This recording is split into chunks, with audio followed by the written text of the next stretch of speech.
Kali ini kita akan bersama-sama membahas tentang substansi dan strategi dakwah Rasulullah Shallallahu Alaihi Wasallam pada periode Mekah.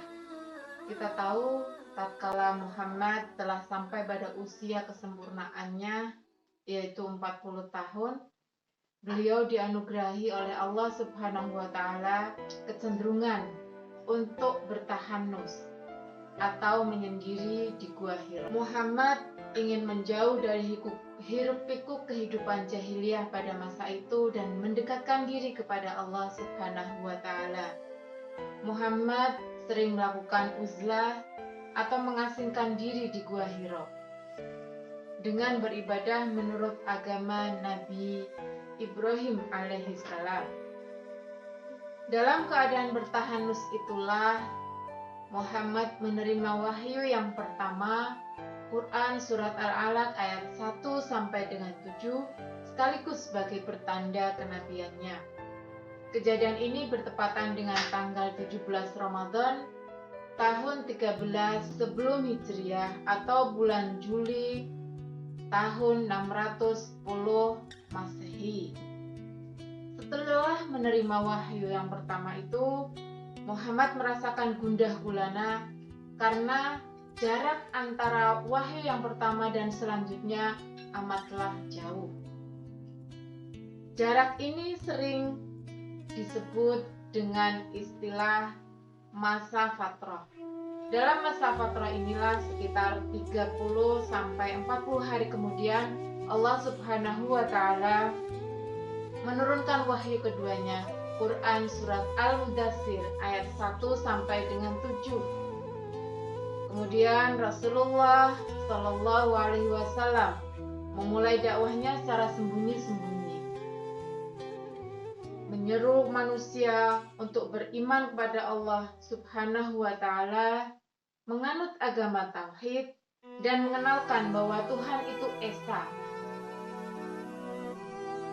yaitu Allah Subhanahu wa Ta'ala. Dakwah secara sembunyi-sembunyi itu dilakukan untuk menghindari munculnya gejolak yang sangat mungkin terjadi di kalangan masyarakat. Beliau memulai dakwah kepada keluarga dan sahabat karibnya di kalangan masyarakat. Beliau mengetahui bahwa orang Quraisy sangat terikat, fanatik, dan kuat mempertahankan kepercayaan jahiliyahnya. Dakwah secara sembunyi-sembunyi ini dilakukan kurang lebih sekitar 3 tahun lamanya. Seiring dengan itu, wahyu yang turun pada masa itu secara umum bersifat mendidik, membimbing, membina, mengarahkan, dan memantapkan hati dalam rangka mewujudkan kesuksesan dakwah Rasulullah Shallallahu Alaihi Wasallam. Rasulullah Shallallahu Alaihi Wasallam dibekali wahyu yang mengandung pengetahuan dasar mengenai sifat Allah Subhanahu wa Ta'ala dan penjelasan mengenai dasar akhlak Islam. Selain itu, wahyu saat itu sebagai bantahan secara umum tentang pandangan hidup masyarakat jahiliyah yang berkembang saat itu. Dakwah secara sembunyi-sembunyi diikuti oleh beberapa orang yang pertama kali masuk Islam, atau sering disebut dengan istilah as-sabiqunal awwalun. Dari kategori as-sabiqunal awwalun ini, siapa saja yang masuk ke dalamnya? Yang pertama adalah Khadijah, yang sering kita sebut sebagai as-sabiqunal awwalun dari kategori perempuan. Kita tahu bahwa Khadijah adalah istri Rasulullah Shallallahu Alaihi Wasallam. Yang kedua, Ali bin Abi Thalib, atau sering kita ketahui beliau as-sabiqunal awwalun dari golongan anak-anak. Kemudian Zaid bin Harisah, ini kita tahu bahwa beliau adalah salah seorang budak atau pembantu Rasulullah yang kemudian dimerdekakan.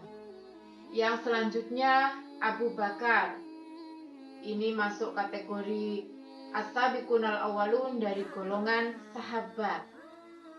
Yang selanjutnya Ummu Aiman. Ini masuk kategori perempuan. Beliau adalah pengasuh Rasulullah Shallallahu Alaihi Wasallam. Nah, melalui sahabat Abu Bakar inilah ada beberapa orang yang kemudian masuk Islam, yang diantaranya adalah Abdullah Amr bin Auf, yang kemudian berganti nama menjadi Abdurrahman bin Auf. Yang kedua, Abu Ubaidah bin Jarrah, Utsman bin Affan, Zubair bin Awam, Sa'ad bin Abi Waqqas, Arqam bin Abi Arqam, Fatimah bin Khattab, Talha bin Ubaidillah, dan sebagainya. Itulah beberapa orang kategori as-sabiqun al-awwalun, atau orang-orang yang pertama kali masuk Islam. 3 tahun lamanya Rasulullah Shallallahu Alaihi Wasallam berdakwah secara sembunyi-sembunyi di rumah sahabat Arqam bin Abil Arqam. Penduduk Mekah banyak yang sudah mengetahui dan mulai membicarakan agama baru tersebut. Mereka menganggap agama itu sangat bertentangan dengan agama nenek moyang mereka. Pada waktu itu turunlah wahyu yang memerintahkan kepada Rasulullah Shallallahu Alaihi Wasallam untuk melakukan dakwah secara terang-terangan atau dakwah secara terbuka, yaitu Quran surat Al-Hijr ayat 94.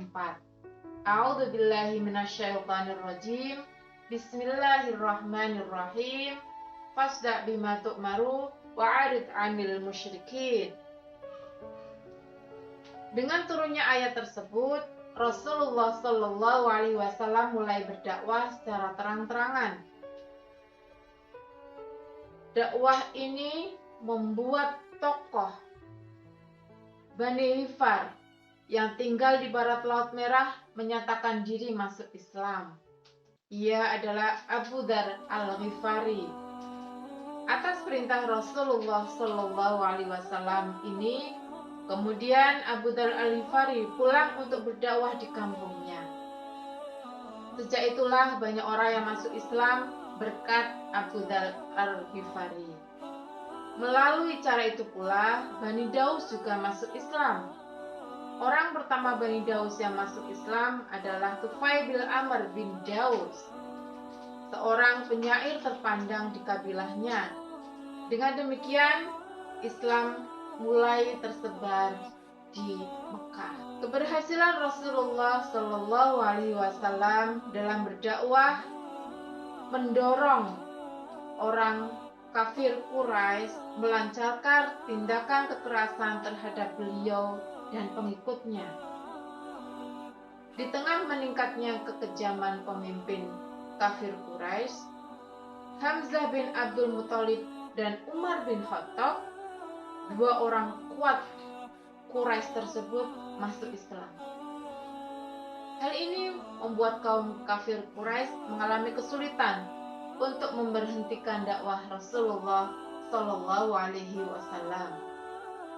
Suatu ketika Rasulullah melakukan dakwah secara terbuka di Bukit Sofa dengan memanggil semua suku yang ada di sekitar Mekah untuk mengetahui apa yang akan disampaikan Muhammad. Semua suku mengirimkan utusannya. Bahkan Abu Lahab, paman beliau, pun hadir bersama istrinya, Ummu Jamil.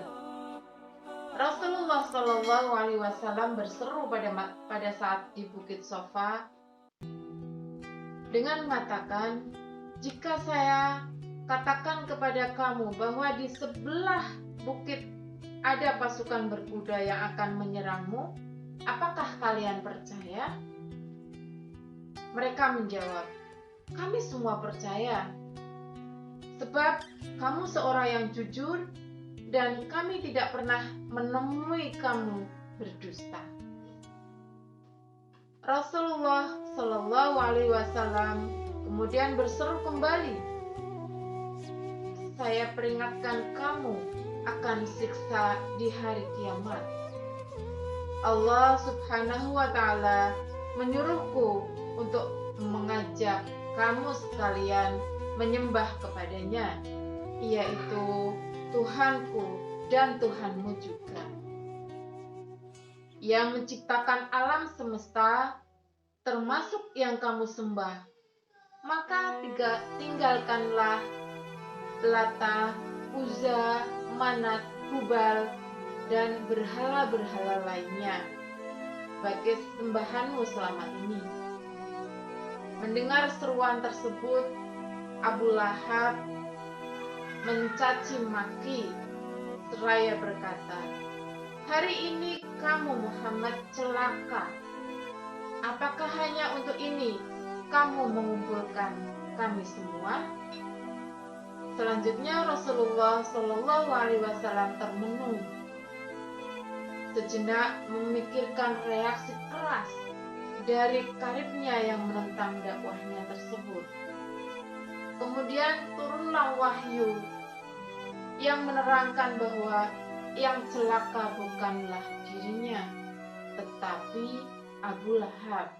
Hal ini seperti tercantum dalam firman Allah, Quran Surat Al-Lahab ayat 1-5. Setelah peristiwa di Bukit Sofa tersebut, para pemimpin Quraisy bereaksi dengan melakukan berbagai hal. Salah satunya adalah yang pertama, mendatangi Abu Thalib, paman yang mengasuh Rasulullah Shallallahu Alaihi Wasallam. Mereka meminta Abu Thalib untuk mencegah keponakannya agar tidak lagi berdakwah mengajak kepada Islam. Yang kedua, kaum kafir Quraisy mengutus Walid bin Mughirah dengan membawa seorang pemuda untuk ditukarkan dengan Muhammad. Mereka akan bangkit memerangi Rasulullah Shallallahu Alaihi Wasallam. Ancaman keras ini nampaknya berpengaruh pada diri Abu Thalib. Lalu ia memanggil ponakannya untuk berhenti dari dakwahnya. Namun Rasulullah Shallallahu Alaihi Wasallam tetap tegar dan menolak permintaan pamannya untuk berhenti berdakwah. Demi Allah Subhanahu wa Ta'ala, biarpun matahari di tangan kananku dan bulan di tangan kiriku, aku tidak akan berhenti menyeru kepada Allah Subhanahu wa Ta'ala. Aku tidak akan berhenti. Aku tidak akan menghentikan dakwah agama Allah Subhanahu wa Ta'ala ini hingga agama ini menang atau aku binasa karenanya. Begitu jawab Rasulullah. Setelah mengucapkan kalimat tersebut, Rasulullah Shallallahu Alaihi Wasallam meninggalkan Abu Thalib seraya menangis.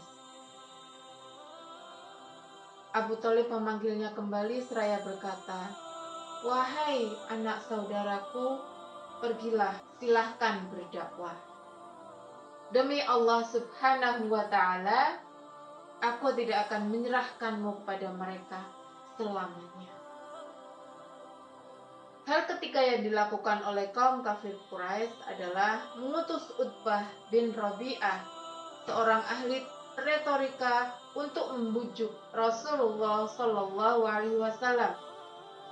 Mereka menawarkan tahta dan harta asalkan beliau bersedia menghentikan dakwahnya. Tawaran ini pun ditolak keras oleh Rasulullah Shallallahu Alaihi Wasallam. Hal keempat yang dilakukan oleh kaum kafir Quraisy adalah melakukan tindakan kekerasan secara fisik terhadap orang-orang yang telah masuk Islam. Budak yang masuk Islam disiksa dengan kejam, seperti kita tahu kisahnya Bilal bin Rabah, Amr bin Futairah, At-Tamimi, Ummu Ubay, serta anaknya. Al-Mu'ammaliyah, dan Zinirah. Zinirah disiksa hingga matanya buta. Sedang kita tahu juga kisahnya Ummu Amr bin Yasir binti Qutbah, budak wanita dari Bani Mahzum, disiksa sampai wafat. Bahkan Utsman bin Affan pun pernah dikurung dan dipukuli dalam kamar gelap oleh saudaranya sendiri. Tekanan-tekanan ini ternyata tidak membuat Islam dijauhi. Sebaliknya, umat Islam semakin bertambah. Hal ini membuat Abu Jahal menekan kepada semua pemimpin Quraisy untuk melakukan pemboikotan kepada Bani Hashim dan Bani Muthalib. Salah satu pemboikotan yang dilakukan dengan beberapa perjanjian. Isi dari surat pemboikotan itu antara lain disebutkan yang pertama, Muhammad dan kaum keluarga serta pengikutnya tidak diperbolehkan menikah dengan bangsa Arab Quraisy lainnya, baik laki-laki maupun perempuan. Yang kedua, Muhammad dan kaum keluarga serta pengikutnya tidak boleh mengadakan hubungan jual beli dengan kaum Quraisy lainnya. Yang ketiga, Muhammad dan kaum keluarga serta pengikutnya tidak boleh bergaul dengan kaum Quraisy lainnya. Dan yang terakhir, kaum Quraisy tidak dibenarkan membantu dan menolong Muhammad, keluarga maupun pengikutnya. Demikianlah substansi dan strategi dakwah Rasulullah Shallallahu Alaihi Wasallam pada periode Mekah. Kalau kita jelaskan poin-poinnya, bahwa strategi dakwah Rasulullah Shallallahu Alaihi Wasallam pada periode Mekah ada dua hal. Yang pertama yaitu secara sembunyi-sembunyi. Hal ini dilakukan untuk menghindari pergolakan pada masyarakat Quraisy waktu itu yang masih sangat taat memegang ajaran jahiliyahnya. Kemudian yang kedua yaitu dakwah secara terang-terangan. Ini dilakukan setelah Rasulullah Shallallahu Alaihi Wasallam melakukan dakwah secara sembunyi-sembunyi selama kurang lebih 3 tahun lamanya. Dakwah secara terang-terangan ini dilakukan setelah beliau menerima wahyu Quran surat Al-Hijr ayat 94. Dari dakwah secara terang-terangan inilah banyak hal yang terjadi seperti yang sudah disampaikan di awal tadi. Kemudian substansi dari dakwah Rasulullah pada periode Mekah adalah bisa dibuat beberapa poin. Yang pertama adalah keesaan Allah. Dalam hal ini mengajak kepada kaumnya untuk mengenal keesaan Allah, bahwa Allah itu esa, Allah itu satu. Kemudian yang kedua adalah mengabarkan, substansinya adalah mengabarkan tentang adanya siksaan di hari akhir, yaitu adanya kehidupan setelah kematian. Yang ketiga adalah dakwah periode Mekah lebih bersifat mendidik, membimbing, mengarahkan kepada Nabi Muhammad dan juga pengikutnya untuk mengenal keesaan Allah. Demikianlah yang bisa disampaikan tentang substansi dan strategi dakwah Rasulullah Shallallahu Alaihi Wasallam pada periode Mekah. Terima kasih. Assalamualaikum warahmatullahi wabarakatuh.